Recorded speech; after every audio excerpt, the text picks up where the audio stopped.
Hello everyone. In this session, we will move on to the Unit 3 Data Collection and Analysis Section 2. In the first section, we have seen what is the primary data collection. Now, in this session, we will see what is the secondary data collection. This is another type of data collection.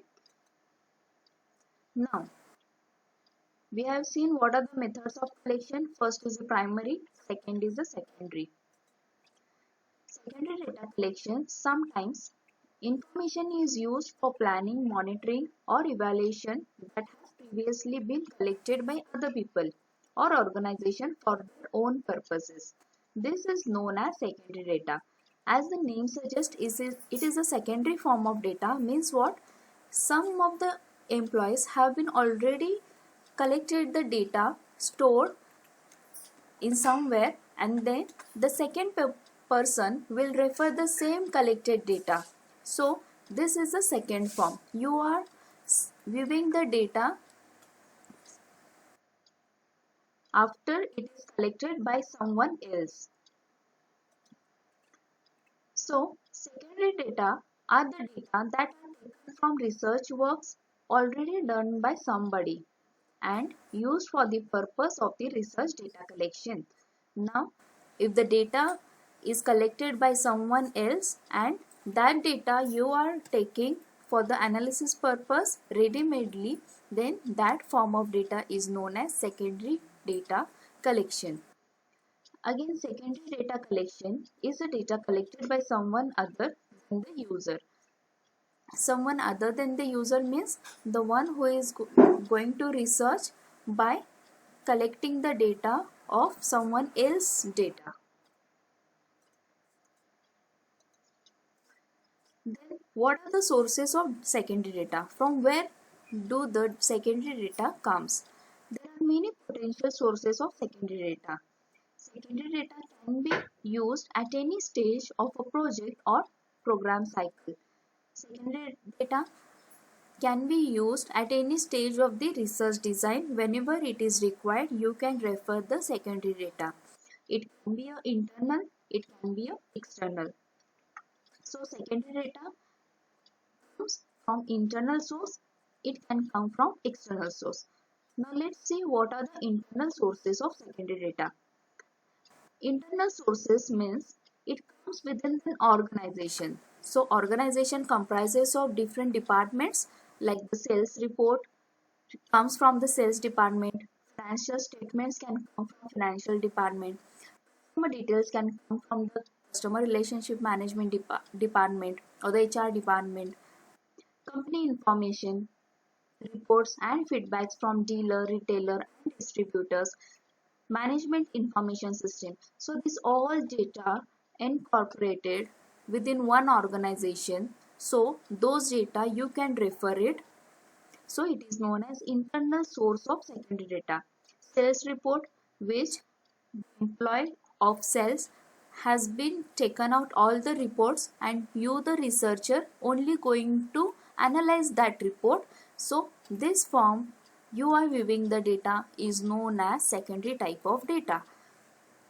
So these are the internal organization sectors and the data resides to that particular sector is known as internal source of data.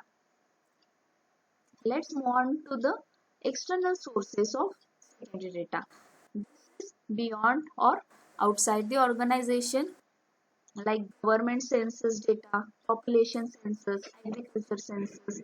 This data has located in somewhere else and you are going to receive that data as your data for analysis. For example, on the government side, there you can view all the reports are there and you can take any of the data of your research purpose and analyze it and then come to one conclusion whatever your data is. So this is the secondary type of data. Again, the information from other government departments like social security, tax records, etc. This also information is known as secondary data from the external sources. business journals. If you want to view some business journals, then that journals, what does it comprises of? It comprises of all the information what the business are doing right now in this scenario. So you can just refer to their data and then analyze it and then come to the conclusion. So you are referring the business journals which are already collected somewhere, someone else. So this is another secondary sources of data. Then there are the social books available, the books which are already printed in some format, you are referring as it is. So this is again external source of secondary data. Then business magazines, libraries and internet. Yes, internet is also the external source of secondary data. How? Like internet comprises of many other information which the information has been collected by the other researchers, and you are the person who are going to use that information ready-madely available onto the internet and then using that data into your research problem. So these are the secondary sources of data comes from the external source. Clear? Then there are secondary data types. The secondary data types can be both qualitative and quantitative. The qualitative data can be obtained through newspapers, diaries, and interviews. So, secondary type of data comprises of two forms, qualitative and quantitative. Whereas qualitative data, it covers newspapers, diaries, interviews. Then quantitative data can be obtained through survey, financial statements, and statistics.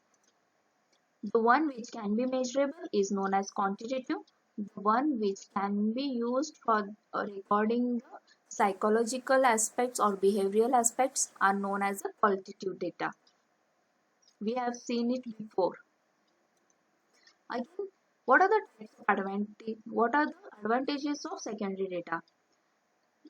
It can be more economical. Why? Because already the data is available and you being the researcher only going to use that data for your research. So this is more economical, like you no need to go again and collect the same data. It is time saving, means what? Already data is available, so it is time saving. Data already collected and stored in the electronic format. If the data is already into electronic format, then you no need to transform it and then store it in electronic format like Excel, SPSS, sheets, etc. It helps to improve the understanding of the problem. You can see how the reports are generated, like how the government reports has been generated. So you get an idea how the reports are and how the data analysis has to be done. Then it provides a basis for comparison of the data that is collected by the researcher. So if the data reports are already there, you get an idea that what is the present data, what is the past data. So you can compare between these two data. And then the evaluation of secondary data. It starts with availability of data. The secondary data should be have some relevance to your research problem. It should be accurately calculated or accepted. And then sufficiency. Sufficiency means what? Whatever data you need, it has to be sufficient so as to do the analysis. And yes, it should be available easily nearby to you. So thank you everyone. Hope you understood what are the sources of secondary data, what is secondary data. So in question it might come what is the difference between primary data and secondary data. So you can be able to write it with example as well.